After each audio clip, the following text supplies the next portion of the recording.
Badan Nasional Penanggulangan Bencana menyampaikan akses darat di Aceh dan Sumatera Utara mulai berangsur pulih.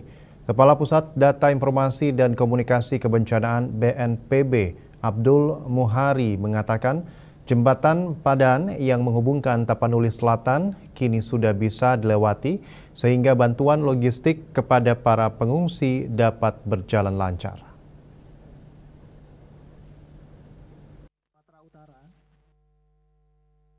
Dalam konferensi pers, Badan Nasional Penanggulangan Bencana menyampaikan akses darat di Aceh dan Sumatera Utara mulai berangsur pulih. Kepala Pusat Data Informasi dan Komunikasi Kebencanaan BNPB, Abdul Muhari mengatakan jembatan Pandaan yang menghubungkan Tapanuli Selatan kini sudah bisa dilewati, sehingga bantuan logistik kepada para pengungsi dapat berjalan lancar. Selain itu, perbaikan jembatan di Batang Toru, Tapanuli Selatan juga bisa dilalui secara bertahap. Sumatera Utara, ini akses Sibolga ke Tapanuli Tengah sudah mulai pulih.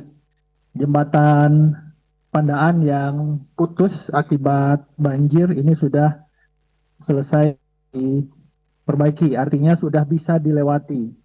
Kemudian perbaikan jembatan di Batang Toru, Tapsel yang menghubungkan antara Tapanuli Selatan dan Tapanuli Tengah dan kota Sibolga ini juga sudah bisa secara bertahap dilalui.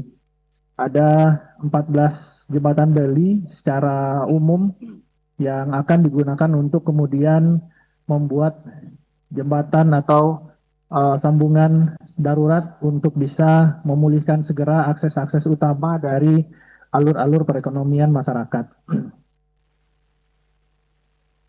Untuk optimalisasi jalur udara logistik di Sumatera Utara, BNPB masih didukung oleh 7 unit heli, 4 dari BNPB dan Abdul kembali mengatakan di Aceh ada beberapa jalur darat sudah dapat dilalui, yakni akses dari Langkat dan Sumatera Utara menuju Aceh Tamiang sudah dapat dilalui. Berikutnya akses dari Pidi Jaya ke Aceh Barat dan Aceh Tengah juga sudah bisa dilalui. Dari Jakarta, Julius Wahatu dan Ketut Sumadiasa melaporkan.